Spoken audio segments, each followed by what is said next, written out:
सारी खबरों से रस के अपडेट। तो जानते हैं आज की पहली बड़ी खबर। पीएम मोदी का बड़ा ऐलान, केंद्र सरकार लगाएगी सभी को फ्री में वैक्सीन। जी हां, आपको बता दें कि पीएम मोदी ने बड़ा ऐलान किया है। उन्होंने कहा कि आज निर्णय लिया गया है कि राज्यों के पास वैक्सीनेशन की 25% जिम्मेदारी भी अब केंद्र सरकार उठाएगी। आज से वैक्सीनेशन का पूरा जिम्मा केंद्र सरकार का होगा। राज्य सरकार को भारत सरकार मुफ्त में वैक्सीन उपलब्ध कराएगी। सभी देशवासियों के लिए भारत सरकार ही वैक्सीन उपलब्ध कराएगी। हाँ, जो शख्स मुफ्त में नहीं लेना चाहते, वे प्राइवेट अस्पताल में टीका लगवाना चाहते हैं तो वे प्राइवेट अस्पताल में जाकर टीका लगवा सकते हैं। यह व्यवस्था जारी रहेगी। फ्री टीके की यह व्यवस्था 21 जून विश्व योग दिवस से शुरू हो रही है। प्राइवेट हॉस्पिटल भी अब टीके के लिए सिर्फ 150 रुपए सर्विस चार्ज ले सकेंगे। पीएम मोदी ने किया दूसरा बड़ा ऐलान, दिवाली तक तय मात्रा में जरूरतमंदों को मिलेगा फ्री में राशन। जी हां, प्रधानमंत्री गरीब कल्याण अन्न योजना के तहत पीएम मोदी ने एक दूसरा बड़ा ऐलान किया है। बताया गया कि पहले मई और जून में फ्री राशन की बात कही गई थी, लेकिन अब इस योजना को दिवाली तक आगे बढ़ाया जा रहा है।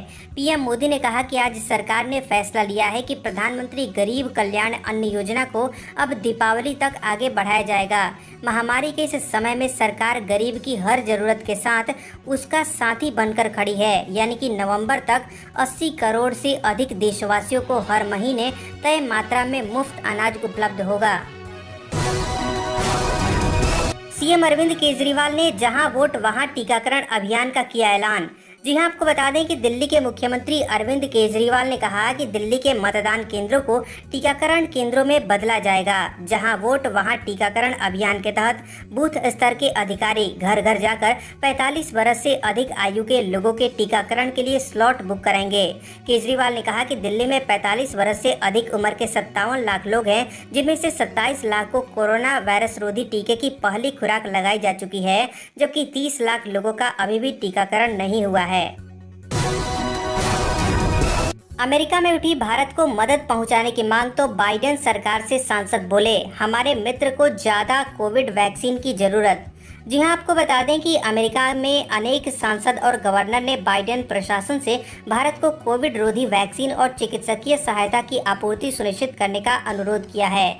इनका कहना है कि भारत में संकट के कारण विनाशकारी हालात बने हुए हैं और इस वैश्विक महामारी से लड़ाई में अपने सहयोगियों की मदद करना अमेरिका की जिम्मेदारी है। कैलेंडर में गोला लगा लीजिए, इस तारीख से शुरू होगा आईपीएल और दशहरे के दिन खेला जाएगा फाइनल मुकाबला। जी हां, आईपीएल 2021 के दूसरे हाफ के आयोजन की तारीखों को लेकर हो रहा इंतजार समाप्त होता दिख रहा है। भारतीय क्रिकेट बोर्ड यूएई में टूर्नामेंट का आयोजन 19 सितंबर से शुरू कर सकता है और 15 अक्टूबर को फाइनल मुकाबला संभव है। इस दिन दशहरा भी है तो खिताबी टक्कर इसी दिन कराने की योजना है। एम्स दिल्ली में बच्चों पर कोवैक्सीन के ट्रायल के लिए स्क्रीनिंग शुरू, जांच रिपोर्ट आने पर लगेगी वैक्सीन। जी हां, दिल्ली एम्स में सोमवार से 2 से 18 साल के बच्चों पर भारत बायोटेक की वैक्सीन कोवैक्सीन के क्लिनिकल ट्रायल के लिए स्क्रीनिंग शुरू हो गई है। जांच रिपोर्ट आने के बाद ही बच्चों को वैक्सीन लगाई जाएगी। देश भर में 525 बच्चों पर कोवैक्सीन का ट्रायल किया जाएगा। इससे पहले 2 जून को पटना एम्स के बच्चों पर क्लिनिकल ट्रायल शुरू हुआ था। Drug controller general of India ने 2 से 18 साल के बच्चों पर कोवैक्सीन के ट्रायल को 12 मई को मंजूरी दी थी। आपको बता दें कि ट्रायल के दौरान बच्चों को वैक्सीन की 2 डोज दी जाएगी। इनमें से पहले डोज के 28वें दिन दूसरी डोज दी जाएगी। पंजाब में कुछ रियायतों के साथ लॉकडाउन 15 जून तक बढ़ा, इन चीजों को खोलने की दी गई इजाजत। जी हां, पंजाब सरकार ने कोरोना लॉकडाउन को 15 जून तक के लिए बढ़ा दिया है। हालांकि इस बार सरकार ने लोगों को कुछ रियायतें भी दी हैं। मुख्यमंत्री कार्यालय की ओर से कहा गया है कि अब दुकानों को शाम के 6 बजे तक खोलने की इजाजत होगी और प्राइवेट दफ्तर 50% क्षमता के साथ खोले जा सकेंगे। वीकडेज पर नाइट कर्फ्यू पहले की तरह शाम 7 बजे से सुबह 6 बजे तक जारी रहेगा। इसके अलावा रविवार को रेगुलर कर्फ्यू जारी रहेगा। पेट्रोल डीजल की बढ़ती कीमतों पर केंद्रीय पेट्रोलियम मंत्री धर्मेंद्र प्रधान ने कही बड़ी बात। जी हां, पेट्रोल और डीजल की कीमतों में बढ़ोतरी जारी है। इसको लेकर केंद्रीय पेट्रोलियम मंत्री धर्मेंद्र प्रधान ने कहा कि इसकी मुख्य वजह अंतर्राष्ट्रीय बाजार में कच्चे तेल की कीमतों का बढ़ना है। जहां कच्चे तेल की कीमत 70 अमेरिकी डॉलर प्रति बैरल से अधिक है। उन्होंने कहा कि भारत 80% तेल आयात करता है। यही वजह है कि उपभोक्ताओं पर इसका असर पड़ता है। पेट्रोल और डीजल की कीमतों में बढ़ोतरी का सिलसिला लगातार जारी है। राजस्थान, मध्य प्रदेश, महाराष्ट्र, आंध्र प्रदेश, तेलंगाना और लद्दाख में पेट्रोल रिकॉर्ड 100 रुपए प्रति लीटर के पार पहुंच गया है। भगोड़े मेहुल चौकसी का दावा, कहा एंटीगुआ पुलिस के 8 से 10 लोगों ने मुझे बेरहमी से पीटा, फोन, घड़ी और वॉलेट छीना। जी हां, आपको बता दें कि भगोड़े हीरा व्यापारी मेहुल चौकसी ने अपनी कथित पिटाई को लेकर एंटीगुआ पुलिस में शिकायत दर्ज कराई है। मेहुल चौकसी ने कहा कि एंटीगुआ पुलिस से होने का दावा करने वाले 8 से 10 लोगों ने उसे बेरहमी से पीटा और उसका फोन, घड़ी और बटुआ छीन लिया। मध्य प्रदेश के जूनियर डॉक्टरों ने 8वें दिन हड़ताल की खत्म, लौटेंगे काम पर। जी हां, आपको बता दें कि मध्य प्रदेश में 7 दिनों से चल रही जूनियर डॉक्टरों की हड़ताल सोमवार को 8वें दिन खत्म हो गई है। प्रदेश के सभी जूनियर डॉक्टरों ने हड़ताल खत्म कर दी है। सबसे पहले प्रदेश में ग्वालियर के जूनियर डॉक्टरों ने हड़ताल खत्म करने का ऐलान किया था। सोमवार सुबह से ही चिकित्सा शिक्षा मंत्री के साथ जूडा की मीटिंग चल रही थी। इस मीटिंग के बाद ही हड़ताल को वापस लेने का फैसला किया गया है। केवल इलेक्ट्रॉनिक वाहन को इजाजत देने वाला देश का पहला शहर बनेगा गुजरात का केवड़िया। टूरिस्ट बैटरी वाली बसों में कर सकेंगे सफर। जी हां, गुजरात का केवड़िया इलाका स्टैच्यू ऑफ यूनिटी के रूप में सरदार वल्लभ भाई पटेल की 182 मीटर लंबी मूर्ति के लिए ही नहीं, बल्कि देश के ऐसे पहले शहर के रूप में भी जाना जाएगा जहां केवल इलेक्ट्रॉनिक वाहन चलेंगे। स्टैच्यू ऑफ यूनिटी क्षेत्र विकास और पर्यटन संचालन प्राधिकरण ने कहा कि वह गुजरात के केवड़िया में देश का पहला इलेक्ट्रॉनिक व्हीकल ओनली एरिया विकसित करेगा, जहां केवल इलेक्ट्रिक वाहनों को आवाजाही की अनुमति होगी। बिहार लोक सेवा आयोग यानी बीपीएससी 64वीं संयुक्त परीक्षा का रिजल्ट हुआ घोषित। ओम प्रकाश गुप्ता बने टॉपर। जी हां, बिहार लोक सेवा आयोग की तरफ से 64वीं संयुक्त प्रतियोगिता परीक्षा का रिजल्ट घोषित कर दिया गया है। आयोग ने परिणाम का रिजल्ट आयोग की ऑफिशियल वेबसाइट www.bpsc.bih.nic.in पर जारी किया है। अगर आपने भी आयोग की संयुक्त परीक्षा में आवेदन किया था तो आप अब आधिकारिक वेबसाइट पर जाकर अपना रिजल्ट चेक कर सकते हैं। संयुक्त परीक्षा में परीक्षार्थी ओम प्रकाश गुप्ता ने पहला स्थान हासिल किया है। तमिलनाडु में दूसरे सीरो सर्वे में 23% आबादी में मिली कोविड एंटीबॉडी, लेकिन पिछले साल अक्टूबर-नवंबर के मुकाबले कम। जी हां, इसी साल अप्रैल महीने में तमिलनाडु के स्वास्थ्य निदेशालय के दूसरे सीरो सर्वे से पता चलता है कि राज्य की 23% आबादी में कोरोना वायरस के खिलाफ एंटीबॉडी हैं। हालांकि वे वहीं पिछले साल अक्टूबर-नवंबर में सर्वे में दिखाए गए 31% सीरो प्रचलन से 8% कम है। विभाग की रिपोर्ट के मुताबिक चेन्नई को छोड़कर सभी जिलों में 22,904 लोगों का टेस्ट किया गया और उनमें से 5,316 में एंटीबॉडी थे। महंगे हो सकते हैं इलेक्ट्रॉनिक आइटम्स, कॉपर में आई तेजी बन सकती है इसका कारण। जी हां, कोरोना काल के चलते देश की अर्थव्यवस्था काफी प्रभावित हुई है, जिसके चलते अन्य कई कमोडिटी की तरह कॉपर में भी गिरावट देखने को मिली है। हालांकि ग्लोबल इकोनॉमी में स्थिति बेहतर होने और चीन में कॉपर की खपत बढ़ने के चलते इसकी मांग काफ़ी तेज हो गई है, जिसके चलते इसकी कीमतों में उछाल आ गया है। कॉपर के दाम बढ़ने से इलेक्ट्रॉनिक आइटम्स भी महंगे हो सकते हैं। इनमें पानी की motor, cooler, mixer grinder, wiring, heating elements, Motors, renewable energy, internet lines आदि चीज़ें महंगी हो सकती हैं। आंध्र प्रदेश में 20 जून तक बढ़ा कर्फ्यू, पाबंदियों में छूट की समय सीमा 2 घंटे बढ़ाई गई। जी हां, आंध्र प्रदेश सरकार ने कोरोना संक्रमण पर रोक लगाने के लिए पूरे राज्य में 20 जून तक कर्फ्यू बढ़ा दिया है।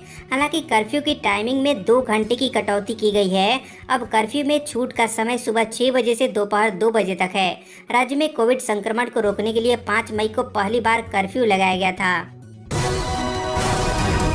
कोरोना काल के दौरान अनाथ और बेसहारा हुए बच्चों पर सुप्रीम कोर्ट ने लिया संज्ञान, दी गई मदद की करेगा जांच। जी हां, राष्ट्रीय बाल अधिकार संरक्षण आयोग के अध्यक्ष प्रियंक कानूनगो ने कहा कि कोरोना वायरस संक्रमण के कारण अनाथ हुए बच्चों को लेकर पश्चिम बंगाल और दिल्ली की सरकारों का रवैया असंवेदनशील है, क्योंकि उन्होंने इन बच्चों के संदर्भ में अब तक पूरी जानकारी मुहैया नहीं कराई गई है। एनसीपीसीआर ने पिछले दिनों उच्चतम न्यायालय को बताया कि 29 मई तक राज्यों की ओर से दिए गए डेटा के मुताबिक 9,346 ऐसे बच्चे हैं जो कोरोना महामारी के कारण बेसहारा और अनाथ हो गए हैं। अब तक 28 राज्यों में म्यूकोरमाइकोसिस के 28,252 केस मिले। सबसे ज्यादा प्रभावित महाराष्ट्र।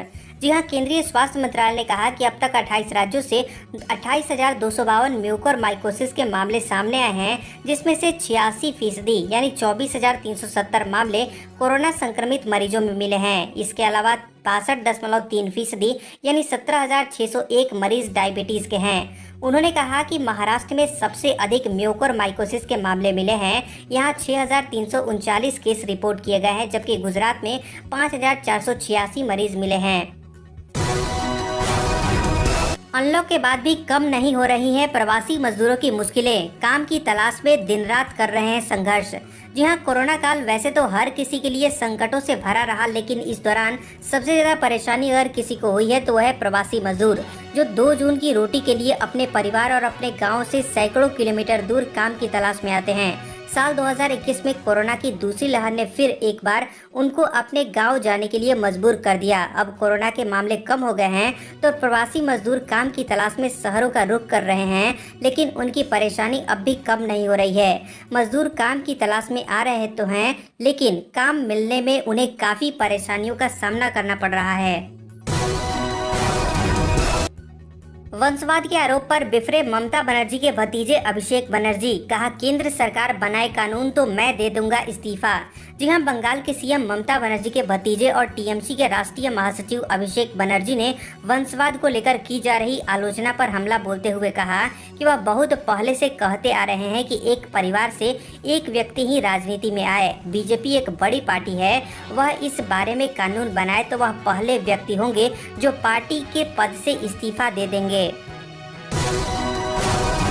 सपा संरक्षक मुलायम सिंह यादव ने लगवाई वैक्सीन तो बीजेपी ने ट्वीट कर अखिलेश यादव पर कसा तंज। जी हां, समाजवादी पार्टी के संस्थापक मुलायम सिंह यादव ने एक निजी अस्पताल में कोविड-19 रोधी टीका लगवाया। बीजेपी के आधिकारिक ट्विटर हैंडल से ट्वीट करते हुए लिखा गया कि अगर अखिलेश यादव की माने तो आज समाजवादी पार्टी के संस्थापक श्री मुलायम सिंह यादव जी ने भाजपा की वैक्सीन लगवा ली है। अब तो भाजपा का प्रचार कर रहे हैं या अपने पुत्र द्वारा फैलाए गए भ्रम को तोड़ रहे हैं, ये आप तय कर लीजिए। हाँ, वैक्सीन जरूर लगवाइए। मध्य प्रदेश में अब पार्षद ही चुनेंगे मेयर, कोरोना को ध्यान में रखकर होगा निकाय चुनाव कराने का फैसला। जी हां, मध्य प्रदेश के नगरीय विकास एवं आवास मंत्री भूपेंद्र सिंह ने बताया कि कोरोना महामारी की संभावित तीसरी लहर को ध्यान में रखकर प्रदेश सरकार नगरीय निकाय चुनाव कराने का फैसला लेगी। मंत्री ने कहा कि प्रदेश की शिवराज सिंह चौहान की सरकार ने निर्णय लिया है कि जब भी प्रदेश में नगरीय निकाय चुनाव होंगे, महापौर को सीधे जनता द्वारा नहीं बल्कि निर्वाचित पार्षदों द्वारा चुना जाएगा। फरीदाबाद के खोरी गांव में सैकड़ों परिवारों के बेघर होने का खतरा, सुप्रीम कोर्ट ने दिया जमीन खाली करने का आदेश। जी हां, सुप्रीम कोर्ट के आदेश के बाद फरीदाबाद के लखड़पुर खोरी गांव में जंगल की जमीन पर कब्जा करने वाले सैकड़ों परिवारों के बेघर होने का खतरा पैदा हो गया है। सुप्रीम कोर्ट ने फरीदाबाद के खोरी गांव में जंगल की जमीन पर कब्जा करने वाले परिवारों को तत्काल खाली कराने का आदेश दे दिया है। कोर्ट ने कहा कि राज्य सरकार पुलिस सहित जरूरी सहायता उपलब्ध कराएगी। जंगल की जमीन के मामले में कोई समझौता नहीं किया जा सकता है। हॉर्स राइडिंग मामले पर झारखंड के सिविल कोर्ट ने अपना फैसला 10 जून तक के लिए रखा सुरक्षित। 2016 राज्यसभा चुनाव से जुड़ा हुआ है मामला। जी हां, राज्यसभा 2016 हॉर्स राइडिंग मामले में झारखंड के पूर्व मुख्यमंत्री रघुवर दास की मुश्किलें बढ़ती नजर आ रही हैं। पूर्व सीएम के साथ ही एडीजी अनुराग गुप्ता और रघुवर दास के प्रेस सलाहकार अजय कुमार की भी मुश्किलें बढ़ सकती हैं। दरअसल सिविल कोर्ट ने मामले में पीसी एक्ट लगाने को लेकर अपना फैसला सुरक्षित रख लिया है। ऐसे में अगर कोर्ट मामले में प्रिवेंशन ऑफ करप्शन एक्ट का फैसला सुनाती है तो पूर्व सीएम के लिए यह मुश्किल का सबब बन सकती है। अगर court prevention of corruption act के तहत फैसला सुनाती है तो मामले की जांच पीसी एक्ट के तहत होगी।